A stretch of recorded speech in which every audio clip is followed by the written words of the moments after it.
My name is Elkana Mwinami, the National Chair, Morticians and Allied Professional Association of Kenya.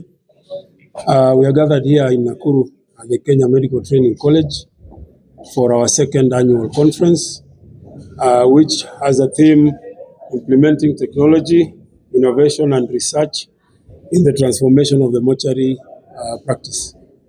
We are mortuary practitioners working in that space, and we've met here today in the next 3 days to interact, exchange views, share our challenges, share some of the successes that we've had, despite the many challenges that our profession faces. So we welcome you. We are hopeful of having a successful event. In terms of the uptake of the course, I think it is very good. The first institution to offer a diploma in mortuary science was Uzima University in Kisumu, which has over 20 students there. Then there's also Kenya Medical Training College, which has an uptake of about 151. So at the moment, the uptake is good. It is run on both pre-service and in-service. In-service in terms of there are those who are already serving, but they would have liked to upgrade their skills. So the uptake is okay. When I come to perceptions, it's difficult to manage the society's perception. I know this is a profession that has many myths, but as you will interact with us in the course of the 3 days, you will realize they are professionals like any other professional. I don't think you have any of us here who looks like they are zombies or they are drunk. They are very sane people. We are sure that we are taking care of somebody's mother, somebody's husband, somebody's child. They are special to those people. We are trained to ensure that that dignity and professionalism is given to the sender that this person deserves. We want to make sure that whenever you leave your person in that funeral parlor or funeral home, you go home knowing that your person is in safe hands and that they will be laying in peace. Maybe the challenges are some of the areas that we are not in control of, but we will be engaging with the management of the facilities, because the biggest challenge is on facilities. Most of the public institutions would not have proper storage facilities. But with the science that is coming in, we are trying to see how to come up with innovations so that where the facilities are not very good, we apply the knowledge that we have been taught to ensure that mortuaries are no longer a nuisance to the public. I am sure when you pass through Kwajak Saizi, you will not get the stench that used to be there. It is the science and the art that has been instilled into these professionals that is bringing that good face. For the unclaimed bodies, we are guided by the Public Health Act, which gives us how to handle them. But it is true, we Africans, we are attached to our people. It's not easy when you see a fellow human being, even when they've lost their lives, their bodies being neglected in our facilities and in huge numbers, and we just have to go and dispose of them. Psychologically, it has an effect on us because we are human beings, but it is something that we are being trained on. That is the beauty with education, and somehow we are working towards that mental awareness or mental health for the mortician. Because remember, when we are disposing, it is not like when you are giving the normal burial, because this person is being disposed because their people are not there. So the mental aspect, the mental health aspect is being handled. It is a challenge. The other challenge is because we are strained in terms of facilities, when these bodies are many, it then brings a workload that cannot be well handled by the morticians. So we are hopeful that when Daktari talked about organ donations, body donations, because doctors have to learn, we can start going towards that line so that we don't have so many bodies being disposed. Rather, they can be donated to be used in medical education. The listing of bodies, I think we pronounced ourselves on that issue, and we sent the challenge to the office that raised the issue, and I believe there was no response. Where there is silence, it means we are in concurrence. There was no body that was ever listed. No facility ever lists a body. Doctor will tell you here, there are policies, procedures of how a body can be released to the family, the police, or anybody picking. It's not easy for you to walk into a mortuary, live with a body, go do your business, and then return it.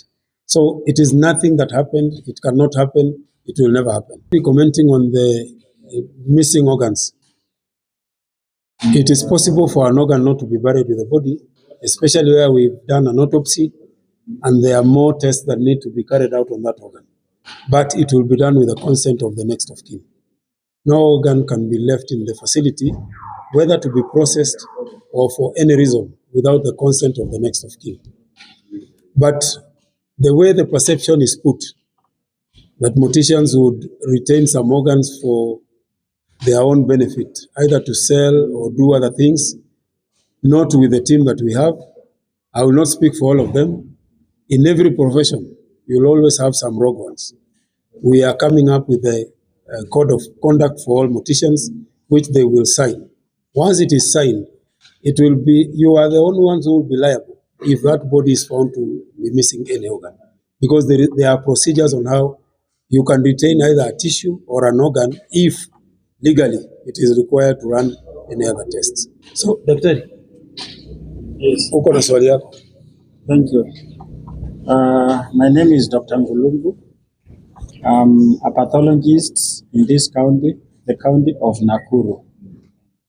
Responding to the questions of the overwork.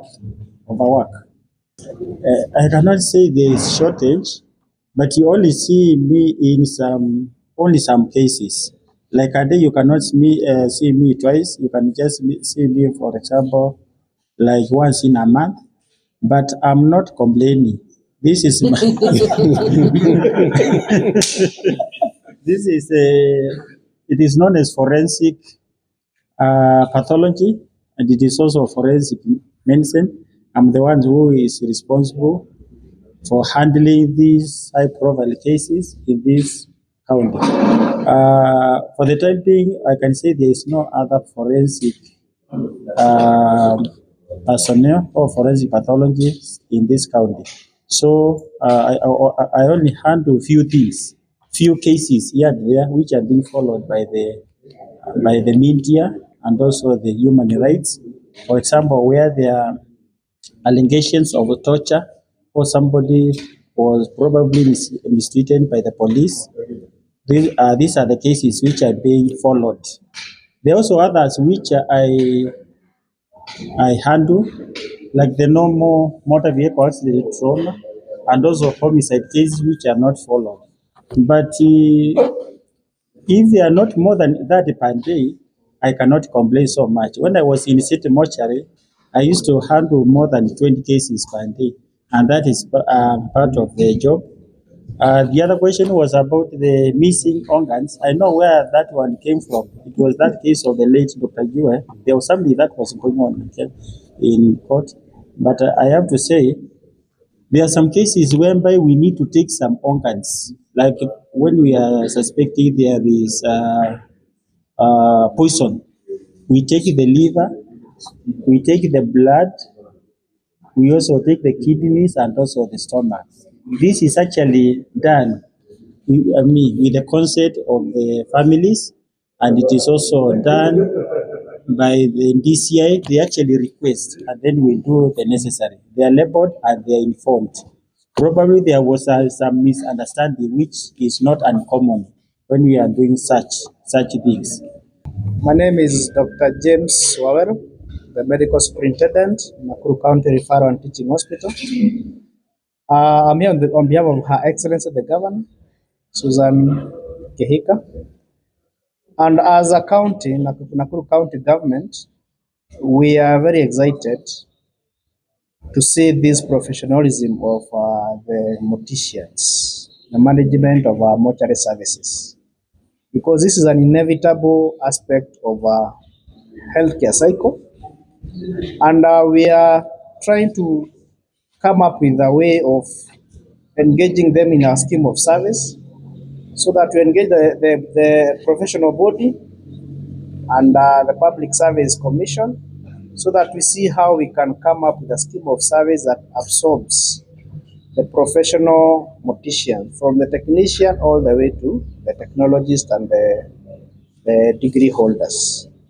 So as a county, we're also trying to invest in this space so that all our people can have dignified rest, so that we stop mystifying and also giving a bad name to this profession.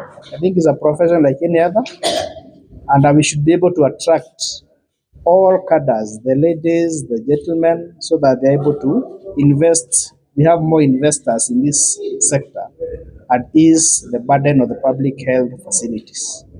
So we look forward to fruitful discussions and fruitful engagements so that they can also venture into the space of organ donations and organ harvesting, whereby people can be encouraged to donate their organs before, so that we don't have challenges of people struggling with chronic conditions, and so that everybody now gets to contribute to this space. So we want to encourage them, those ones who are being trained in these courses, to invest in this space. There are very many issues you can invest in.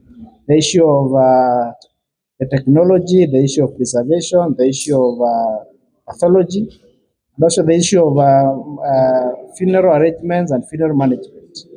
So, karibu sana Nakuru, a county of unlimited opportunities. Make sure you feel at home, and wish you all the best in this engagement. Organ donation is something that you do, something you commit to before you die. While you have sound mind and you understand what you're doing. Mostly they talk about the issue of the kidneys, the cornea, and the liver. But that is now the kind of space I'm trying to encourage this team to explore and share with the other countries how they do it. Because it is, the issue of somebody having to travel all the way to India for an organ donation while you have all these organs here. I think that is something that we need to think about. I know we are a third world country, but I think it's time now some areas we can go to the first one and think about it. But it's something that has to be addressed in the legal framework. But unless we ask those questions, the Parliament and the Senate will not address it. Thank you so much. My name is Reverend Father Kennedy Mureithi. I'm an Anglican priest, and by the grace of God, I'm the chaplain of the Morticians.